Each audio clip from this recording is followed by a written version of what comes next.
You're listening to Potty Mouth Radio, the home of movies, music, television, and comedy. This podcast is filmed in front of a live studio audience and contains coarse language. Could it be any more spoilery about a 25-year-old sitcom?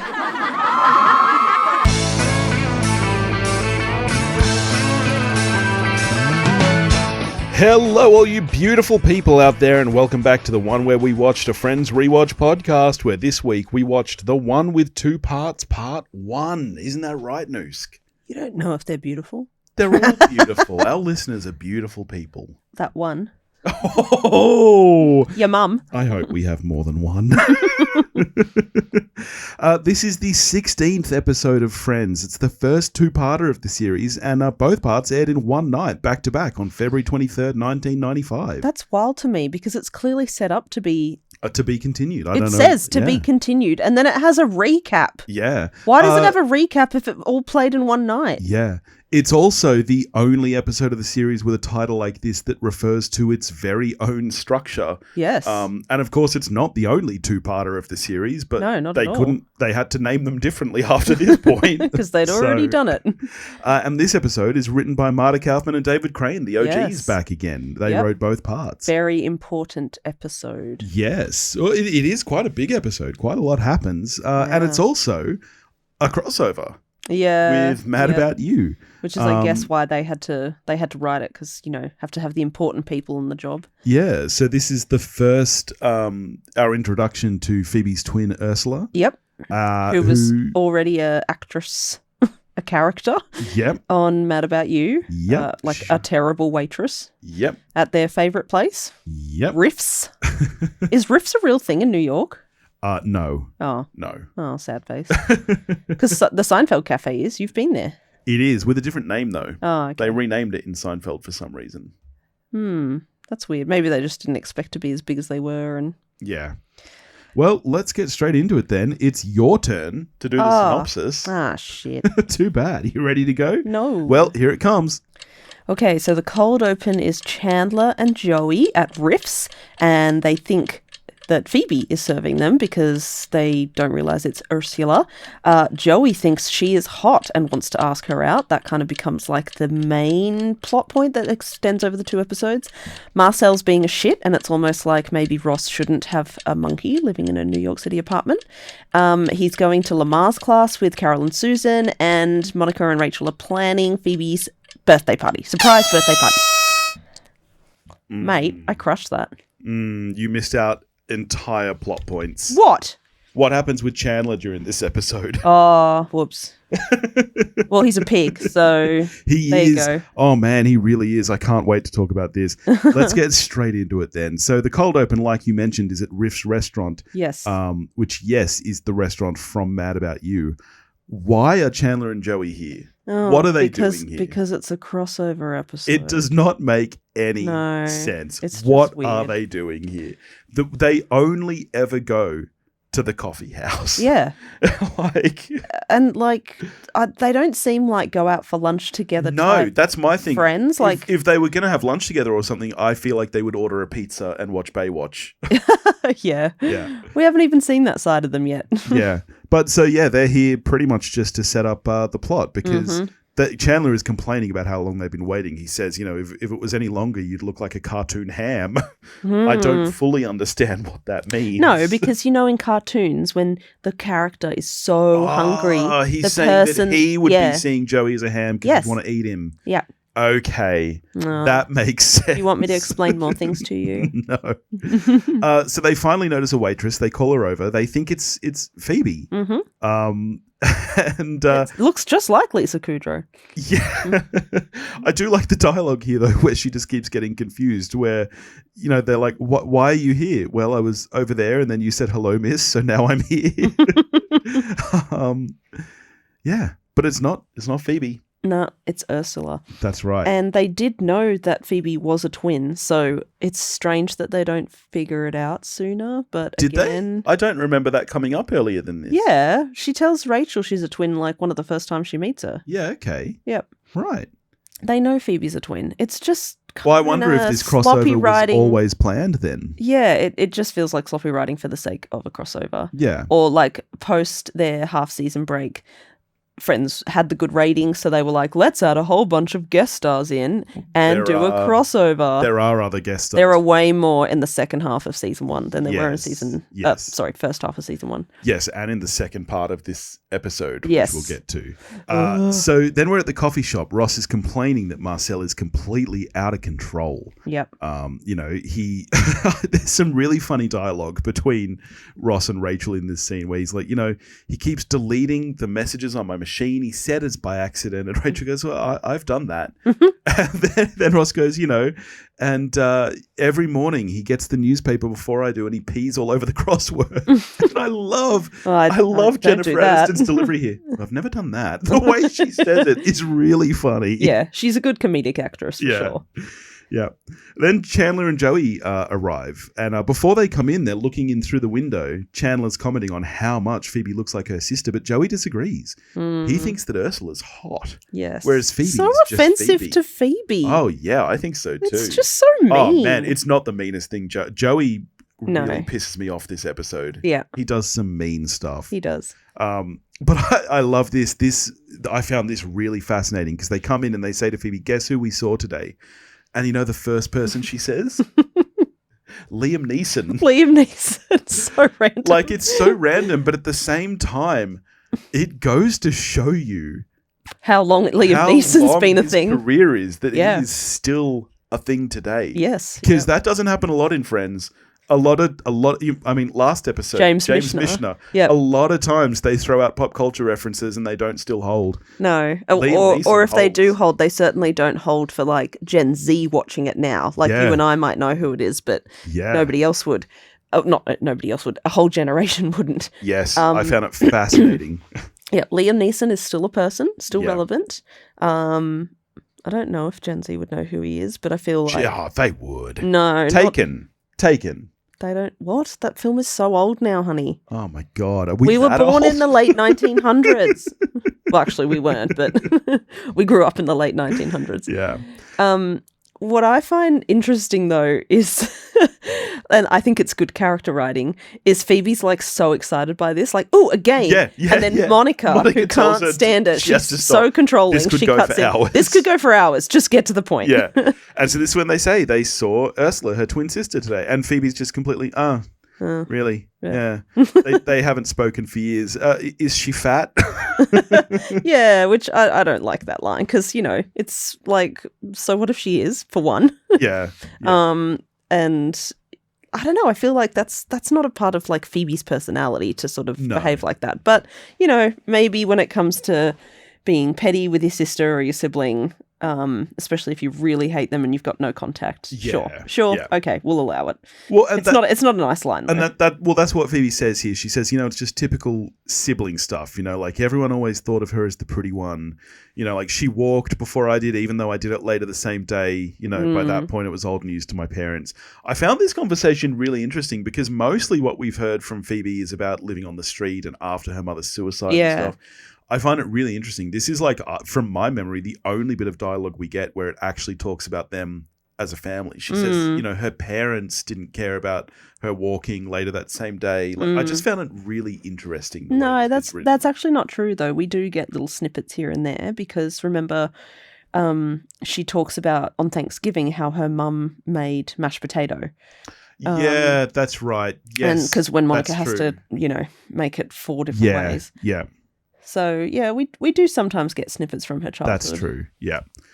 So then Ross says that he has to go. He has a Lamaze class. Is Lamaze class still a thing? I mean... I think that's just what Americans call it, yeah. Call what?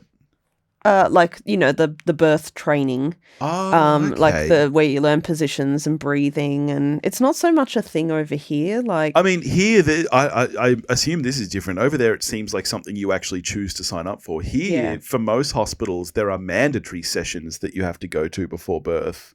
But there's only like 3 of them, I think. I think they say mandatory, but it's not like they're going to turn away a woman in labour. Well, I mean, that's true. It's not like they can just not let the baby come out. But ours was like 5 weeks. Yeah. And like each night a different each week a different couple had to take on the responsibility of providing food for everyone. Yeah, I remember I was so pissed because I made this huge fried rice. I called the hospital. I checked there was a way to reheat it for everyone. I brought in bowls and forks and everything. And then each week, everyone else just brought in like a bun.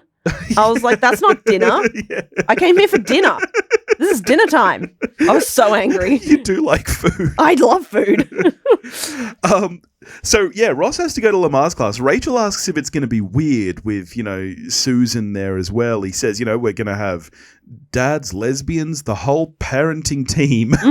And Ross says, he thinks it's fine. He thinks that, he's getting more comfortable and it's going to be okay. Yeah. There's a weird moment here, though, where when he goes to leave, he puts on Monica's jacket and she says, oh, that's mine. And he has this major freak out. And I didn't understand what that was. Oh, I think it's supposed to be implying that even though he's saying he's fine with it, Yeah. he's actually not. That's what I thought was happening. I don't think it was that well executed, though. No, not at all.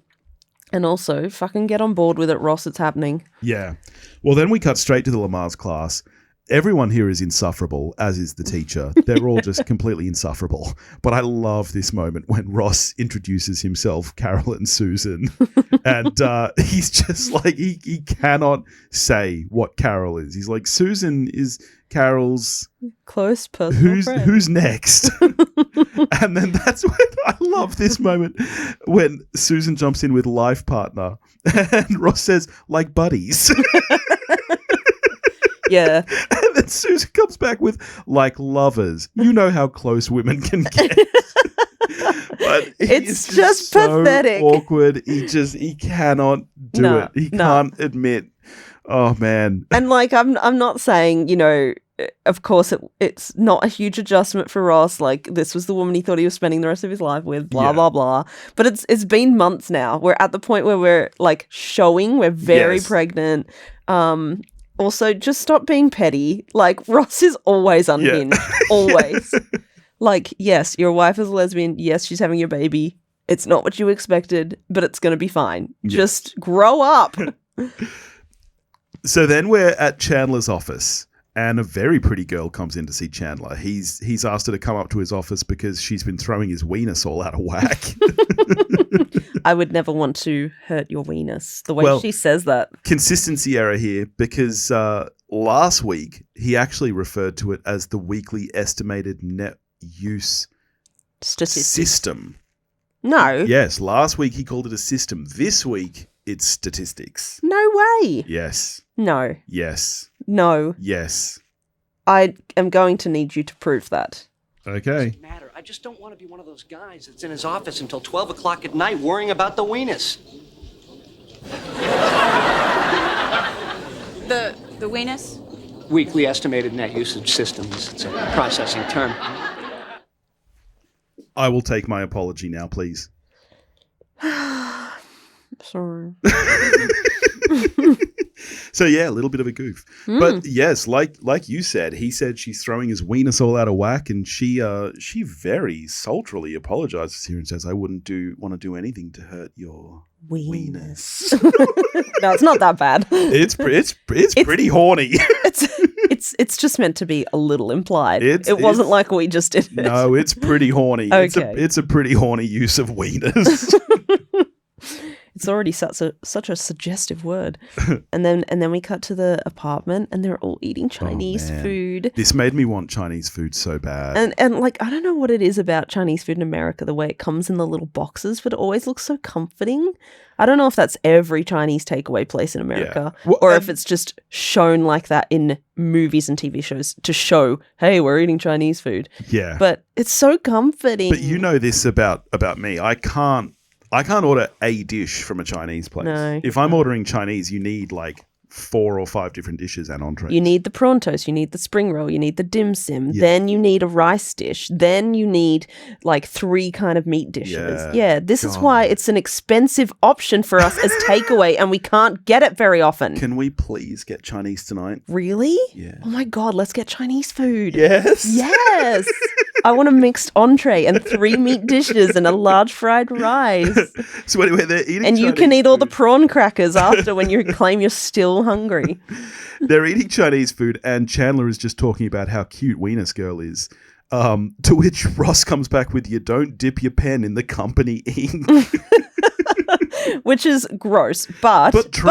it's true. It's true. You're now in a role where you're managing Yes. other people, Chandler. Yes. Ugh, you're such a dickhead. Oh, it gets worse. We'll talk more about Chandler very soon. Yes. But we get distracted here because Marcel is completely fucking with the remote. Ross keeps Once calling again, him. he wouldn't even be in the apartment. Ross keeps referring to himself as Rossi. Rossi. Come on, Marcel, come to Rossi. Give Yep. Rossi the remote. I found It's that fucking just bizarre. weird. Because Marcel manages to somehow put the TV in Spanish. I thought the funniest bit of this segment was Rachel just realizing that Urkel in Spanish is Urkel. Of course it is. It's his name. I found that so funny, the way she says that. Like, she thinks it's this huge revelation. Like, oh, wow, Urkel in Spanish is Urkel. And everyone just looks at her, and she's still just, like, so amused by it. She's amuse-bouche. And this is when it gets noted that their Christmas lights are still up. Yeah. It's February. Like, what are you doing? Yeah. Rachel. Little do they know that some people keep their Christmas lights and tree up all year long. Yeah, my parents. Yep. Yeah. Oh, I was saying it as a light-hearted thing. You didn't have to talk about it like it was some deep trauma. No, it's no trauma. If you're listening, Mum, I love the tree. So yeah, Rachel was meant to take down the Christmas lights, but she forgot because Monica was supposed to put a note on the fridge, a note that is very clearly there On the fridge. Also, I love how Rachel thinks she can get away with this. Yeah. She's always the bare minimum housemate. She doesn't do anything. She just flits in and flits out and makes a mess. She's basically our eldest daughter. Yes. And she's like, "Oh, but it's not my fault Yeah, because I you wasn't didn't tell reminded." me. Yeah. You didn't remind me." Yeah. Which actually she was. Yeah. Now I yeah. sound like Monica. Does she use the place? I believe she does. This when Joey comes in, he went back to Riff's to see Ursula again, and he thinks that she likes him because all he ordered was coffee, and she Yep. brought him a tuna melt and 4 plates of curly fries. Mm. That sounds fucking delicious. I love a tuna melt and curly do. fries. You so do. I would have You are devoured such that. a basic bitch. And but Chandler, of all people, tells Joey that he should check with Phoebe. Yeah. Yeah. Because even though Chandler is being a disgusting pig elsewhere in this episode, he at least acknowledges. Recognizes that it's hurtful for Phoebe. Yeah. Which Joey still fails to do. Mhm. I guess according to his code from a couple of episodes ago, he did say sisters were okay. Yep. So I guess maybe he doesn't think it's an issue. But I think what really... I don't even think that this episode is trying to be as deep as I think it is. Mhm. Like, I think that the most heartbreaking thing isn't even the sisters thing. It's the twin thing. It's the fact that they look like Each other, identical yeah. and he's still choosing Ursula over her. That's what I think is Okay. where the hurt is coming from. No, we'll get to it. Yeah. There's more hurtful things to come. But- He's just so insensitive But about it. I think even the way he does this is pretty insensitive. He just goes straight over and says, "Hey, do you mind if I ask out Ursula?" And she's like, "Why? Why would you do that?" Yeah. But yeah, so he does it. And if you know that person has no contact with them, Yeah, it's pretty offensive to ask them out. One, because that's someone who obviously, I don't know, holds a lot of trauma for your friend. Yeah. But also, if it continues, then you're going to want to bring that person to hang out with the group. Yeah. The person they have no contact with. Joey, Yeah. stop using your penis. But I really like this moment, though, where Ross can see that Phoebe's upset and he asks if she's okay. She's like, "You want to watch Laverne E. Shirley?" and puts his arm around her. I really like that moment. Yeah. Ross and Phoebe actually have some really sweet moments throughout the series. Yeah. It's yeah. the side of Ross I like. Speaking of sides of Ross I like, the next scene we're back at the Lamaze class. He comes in late, he steps on a baby. Carol's not there. It's just Susan, and she says that he can go. But I actually like Ross's pettiness. I like that immediately he's like, no. Like, he's like, no, if you're going to be here, then I'm going to be here. Because... When I say a lot of the time, I hate Ross doing this, I hate Ross doing that. Don't get me wrong. I find Ross being completely unhinged very amusing. Yeah. It's one of the best part of the series. Yeah. If he was my friend, I'd be like, shut the fuck up. Yeah. But yeah, for the most part, it's highly comedic. Yeah. But because Carol's not there, They fight over who they gets have to to be the decide partner. who gets to be the mum. Mhm. And Ross, I'm going to play my sperm card one more time. It's the only card you've But, I think I like that Susan stands her ground. She's Yeah. like, I shouldn't have to, miss out on learning how to be a partner just because I'm a woman. So they flip a coin and Ross loses. Yep. And he has to be the mum. Yep. And then the class is told, now imagine your vagina opening like a flower. blossoming flower. Yeah. I mean, that kind of shit is just like, it happens all the time. It happened more in the birth class we paid for, which was a bit more hippie than like the hospital was very just factual. Yeah. And yeah, it's not easy to imagine any part of your body opening like a flower. Yeah. Just what are they doing? I struggle even just like, with guided meditations where they're always like, imagine that your arms are limp like a noodle. I'm like, I struggle with What any of that meditations kind have of you stuff. listened to? They're always saying that kind of shit. They're not saying limp like a noodle. They're usually saying like heavy into the like mattress you're lying on or something. Yeah. That kind of stuff. Okay. I all really struggle with that. right. Yeah, I find that relaxing, but yeah, please don't tell me my vulva is opening like a flower. It's like, please stop. I don't struggle with that as much as Chandler struggles with firing cute girls, though. Yeah. Because then we're back at Chandler's office. This is when his boss comes in and tells him that there's a problem with the anus. I haven't seen an anus this bad since the 70s. And they have to lay people off. And we cut immediately to Chandler with cute girl Nina in his office. Yep. Who we have established is not good at her job. And but she can be very sultry. Yeah. She likes to talk. So therefore, she should keep her job. Well, And if she was hideous, she wouldn't live in the beautiful people bubble. She would be fired. Well, yeah, so she's about to be fired. Chandler, he just, Nina, he just keeps saying her name. He can't say anything. And then he's about to start, and she puts her hand on his leg. Yeah. Because she's now worried about him because he's freaking out so much. She's like, "Are you okay?" I don't know. But anyway, the hand on the leg is when he decides to ask her out instead of firing her. Yeah. I certainly wouldn't be putting my hand on my boss's leg or No. any part of them, really. But you wouldn't be sultrily talking about their weenus. Stop it. It wasn't like that. It was a little implied, okay? But changing subjects, then we are at the coffee shop and Rachel is asking Phoebe what she would like for her birthday. I love Phoebe's response. Well, what I really want is for my mum to be alive and enjoy it with me. Yeah. What do you say to that? I meant anything from Crabtree and Evelyn. Ooh, Yeah. bath salts. Bath salts. I mean, who doesn't love a good bath? Yeah. With Yeah. bath salts. So good. Yeah. So this scene really is here for two reasons. It's here to establish that Phoebe's birthday is coming up. Yep. And it's here to continue the crossover because then Helen Hunt and her friend from Mad About You come into the restaurant. Yeah, and they get a big cheer. They get a huge cheer and they get all disturbed because they think that Phoebe is Ursula and she works here as well. I mean, look, I understand the joke because then, they're talking to her and they try order and Phoebe's just like, oh, that sounds great. That's delicious. Yeah. And, they think that it's just Ursula being a terrible waitress again. Mm. How about you just assume that she's a regular human being who maybe goes to a coffee shop when she's not at work? Honey, service staff are not people, okay? That's kind of what this feels like. A little bit, yeah. Yeah. I remember watching Mad About You and loving it growing up. Yeah. I would sit down in front of the TV with my family, just like Friends, and we would all watch it. Oh, I do really? not remember what the hell it was about. I don't remember a single thing about that show, except Helen Hunt was in it. I definitely watched it, but not as religiously as Friends. I mean, I loved sitcoms. My favorites were Friends and Just Shoot Me. I still love Just Shoot Me. I've rewatched that heaps of times as well. Yeah, Seinfeld, we didn't course. watch Just Shoot Me because, as you know, my mum doesn't like comedy. That is the wildest thing to me. But she didn't like Friends either, did she? No, but my dad really did, so we watched it. Yeah. And then, as when they got divorced and us kids were older, we were the ones at home cooking dinner and whatever, camera, so we just had it on. Yeah. And so we kept watching it pretty much right through to the end.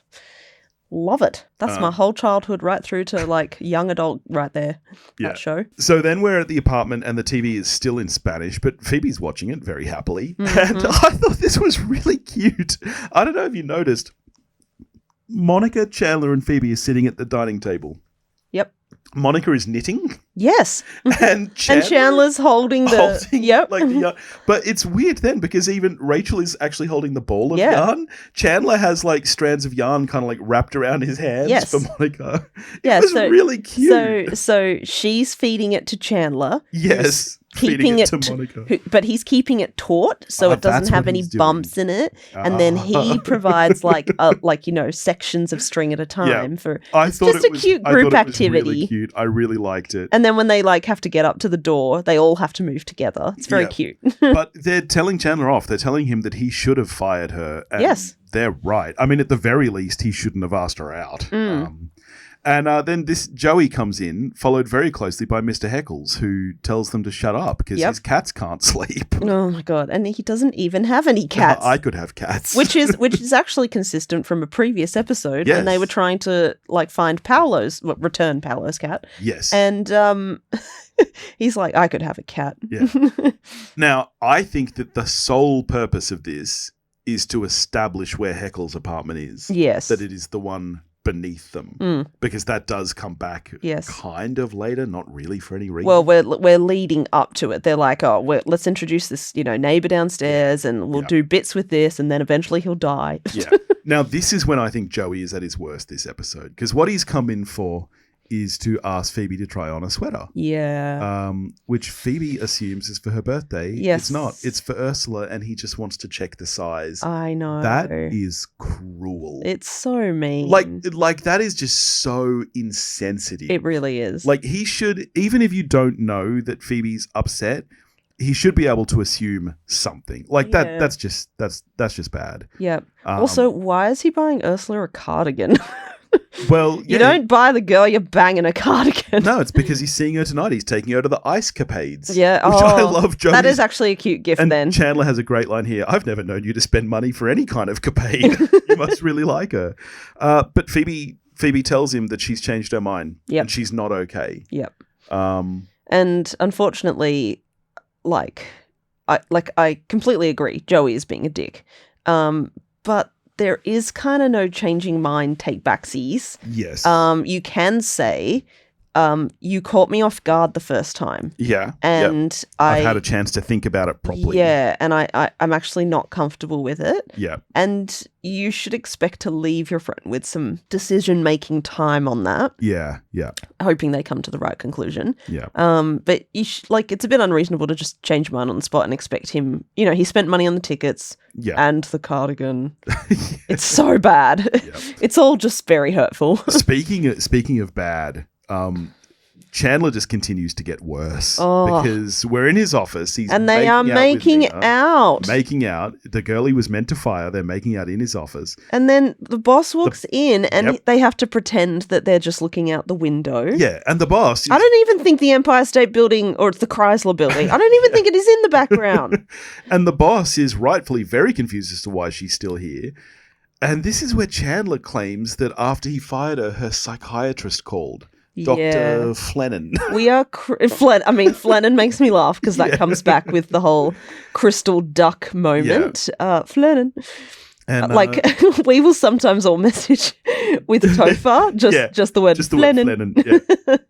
And so he says the psychiatrist called and she took the news very badly. Chandler says that she's insane to the point where if you ask her about being fired, she'll have no recollection of it at all. Yeah, we are crossing so many lines here. This is bad. Very bad. The funniest bit of this scene then is when the boss says, "That's unbelievable." And Chandler goes, "And yet believable." Yeah. That's you are firstly making up stuff about her mental health. Yes. You are It's just I couldn't so give a many shit about the levels. company and the fact that you could have fired her. Whatever. They seem like a big yeah. corporation. Fuck off, whatever. But and to draw on the hysterical woman card, it makes me so mad. Yeah, it's bad on He's so a many bad levels. person. He really is. All the men are behaving bad this episode. It's just terrible. I mean, not Ross too much. He just, he needs to like maybe talk to a therapist. Yeah. Well, I was going to say Ross isn't too bad because then we go back to the Lamaze class and they're all watching a video of a birth. Which, as we all know, is a very traumatic experience when you're a pregnant woman. Yeah, they don't need to show that to people pregnant. I love this moment, though, when after they finish the video, he stands up and he's holding the toy baby and he's like slamming it against his hands. He's like, hey, Susan, go deep. Go deep, like he's going to lob it like a football. Yeah. Oh, my God. And the way she just looks at him like, you are such a dickhead and I wish you weren't in my life. But Carol rightfully has a major freak out about the video, saying that she can't do it. She can't go through with it. Yeah, she'll just be pregnant forever. Yeah, Ross. Which is my worst nightmare. Ross is trying to comfort her and she just loses it at him. Is that your nostril? But if we push this pot roast through it? Yeah, the way she delivers that line is so good. Yeah.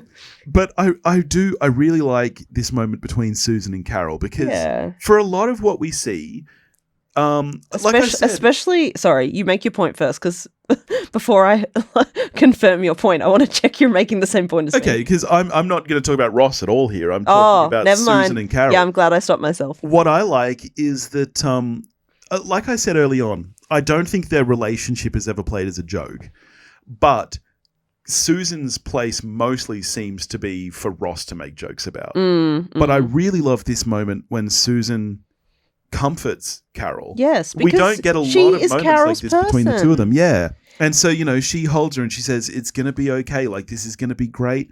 And she even brings Ross into it. She says, when this is done, we're all going to be parents for the rest of our lives. Which is really nice of her. Yeah. And what I like as well, I thought I was furthering the point you were going to make, which is because recently we saw how close Ross and Carol still are. Yes. It's easy with them. And I like that it's Susan here who is being Carol's person. Yes. Not Ross, because that would just kind of be weird. Yeah, and because what happens here is that while what Susan's saying comforts Carol, it freaks Ross out. It hits him and he freaks out. Yes. Because then we're at the coffee shop and he's saying to everyone, I always knew I was having a baby. Yep. I only just realized that the baby is having me. Yes. I had like the opposite moment, remember, after one of those birth classes. I was like, I knew we were having a kid. Like when we found out, I was like, oh, two lines, so negative. And you were like, 2 lines is positive. Oh my God. Yeah. And we were like, oh, okay.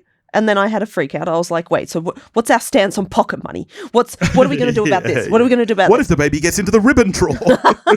But like after we worked out exactly how our stances and, our opinions on everything, we worked it all out that first night. Yeah. After that point, I felt once again ready to have a kid. When we left one of the, I guess what you'd call the Lamaze class that night from the hospital, and they spoke about how often babies can breastfeed, cluster feeding, where it's like every 10 minutes, I was like, I knew I was having a kid. I didn't think about having a baby. Yeah, what? Yeah. I'm going to be glued to this thing. Yeah, I actually think that this is really good writing. Yeah. And I don't know if David Crane or Marta Kaufman have kids or had kids at this point, but I think that this is a really good representation, particularly as a dad. I mean, it is a thing that's often done in sitcoms anyway. But what they talked about in the reunion was that they often used friends and families, stories and life experiences, and they just put them in episodes. Yeah, because certainly as a dad, I know that it feels to me like it's very different. Like for the mum, you have kind of 9 months of everything already being different. Yes, like it's your whole already body a sacrifice. changes your life. Yes. For the dad, you don't have that until that moment where the baby comes out and all of a sudden it's like, wow, I'm a dad now. Like it happens instantly. You don't have that 9-month period where things gradually grow and change. Yeah, you guys are so lucky though. I remember meeting up with our friends and you ran ahead to be a yobbo dickhead and jump on one of our friends or something. and I couldn't run after you. I couldn't do that because I was 9 months pregnant. Yeah. And I remember being so pissed off at you. How dare you not walk slowly with your heavily pregnant wife? She can't run fast. But yeah, so I actually think different lifestyles. I actually think this is really well written. Because Ross says, I can't even stop Marcel from eating the bath mat, which Chandler comes back with a very funny line. You know, Ross, some scientists are actually now saying that babies and monkeys are different. I really like that line as well because it's like, shut up about your monkey. Yeah. And then Joey gets up. He's leaving because he's got to go see Ursula. And Phoebe asks if they've done it. Yep. Which they haven't. No. According to Joey, and I believe him because Joey would share. Yeah, Joey would share. He is a kiss and teller for sure. Yeah. Not yet anyway. Yeah. But then the next scene is we're back at Chandler's office. We're doing so much at Chandler's office at the moment. They've decided this is like a core part of his personality. Yep. And Nina comes in, the hot girl, and she's like, people are giving me strange looks. And taking her scissors away. Which just shows that even higher manager than Chandler is quite the gossip. Yes. But then Chandler just gets even worse because then he says, well, that's probably because you're getting a big raise. Yeah. And she says, I am. And he goes, sure, why not? Sure, why not? Oh, my God. But he's just a bad egg. This is the beginning of Chandler's downfall because he finally gets caught, as he should. He uses his intercom to ask his receptionist, where are we at with processing, Nina's raise? And his receptionist says, so does that mean that you don't want me to forward her psychiatric evaluation or something like that? Yep. So Helen was waiting for this moment. Helen was waiting to throw him under the bus because he's a dickhead. Yeah. And he got fucked up because then we cut to the apartment. His hand's been stapled. Yeah. He says, don't ever put your hand on a flat surface when you're doing wrong. Yeah. Because, he gets stapled. And they're like, oh, poor Chandler. I'm like, you got what was coming. Yeah. You dickhead. Monica's reading the instructions to try and change the TV back to English, but she still can't do it. So they're still watching the TV in Spanish. Yep. And this is where Phoebe has a bit of a freak out, a real freak out. And again, I really, really like this scene. This is where she says, it's not that she's evil, but, she's always breaking my stuff, like my Judy Jetson thermos. She talks about an old boyfriend, Randy Brown. Well, can we just go back to the thermos? She threw it under a bus? Yeah. Or a car? Yeah. That's psychotic. Yeah. But there's a line here I found really interesting and just, I guess, like a sign of the times. Because Phoebe says, Randy Brown, have you guys ever had a boyfriend who was like your best friend? Yeah. And the joke is that both Monica and Rachel are like, no. Yeah. But Phoebe says that that's what this guy was to her. And then Ursula stole him away, broke his heart. And afterwards, he couldn't even look at Phoebe because she looked like Ursula. Yeah. And that's where sad. That's what I was saying before. That's where I think the real deep thing about this episode is that it's not just that it's her sister. It's that they are identically linked. Yes. So, yeah. But I found it really interesting that when she says that line, the audience laughs. I know. And I don't think that's a joke. So no, it's not a joke. Yeah. It's like, I mean, if you're interested in being with someone, isn't that kind of the goal, that you're with someone who feels like your best friend? I would imagine You're my BFF. Oh, that's sweet. So they all tell Phoebe that she has to talk to Joey. Yep. And so she decides, okay, I'm going to do it. And she goes over the hall and it turns out they have just slept together. Yeah, she knocks on the door and Ursula answers in Joey's shirt. Yes. And only Joey's shirt. Yes, which is always the 90s and early 2000s way of telling the audience that someone has recently slept with someone. Yes. A woman has recently slept with a man. And this is then when they have to wear their shirt afterwards. Has any of these women ever picked up a men's shirt? They fucking stink. You don't want to put that on. And this is when we get our first ever to be continued tag on Friends. I know. But so emotional. My memory is from later episodes that generally, if there's a to be continued, we don't get a tag usually. But then we get a tag where Rachel is outside and she's taking down the Christmas lights. Yep. Yes, which actually provides some plot points for the next episode in the to be continued episode. Which actually surprised me when we get there at the start of the next episode because I really thought this was just a funny tag. But yeah, she very precariously, she falls and she's hanging from the lights just outside Heckle's window. Yep. Yep. And he's just ignoring her Yeah. because he's a dickhead. Well, he's probably feeding his cats. But why the hell was she like balancing precariously on the I know. wall? You didn't need to do that. She easily Aren't they could have supposed to reached be like those 4 lights. floors up? She easily could have reached those lights from inside the balcony without Yeah. having to stand on the edge. Yeah. I mean, how did they put them up? Yes. Yeah. Anyway, so she falls. And that is where we leave the episode for the one with 2 parts, part 1. Indeed. Big cliffhanger. Speaking of cliffhangers, I'm still ahead of you in lightning rounds. Aw. Are you ready to further your loss? Piss off. Your 1 point question. Oh no, do I have a hard one? No, I was laughing. You'll see why. Your 1 point question. What does Rachel do to her potential boss during her job interview at Ralph Lauren? She kisses him, and it's weird. Yep. Okay, your 1 point question. Which animal causes Phoebe to drop the bowl full of lottery tickets? Oh, it's a pigeon. Yeah. Don't hurt the nice lady. Woo, woo. All right, your 2 point question. When Chandler discovers that Joey has lent money to Monica, what does Joey say it was for? So Joey lends it to Monica. Yep. Chandler finds out. What does Joey say? Not Monica. Yep. Okay. A boob job. Yes, Yeah. a boob job. They're gonna get bigger. What is the name of Rachel's boss at Ralph Lauren? Oh, I might be even shit. with you again. Hang on. It's the woman, right?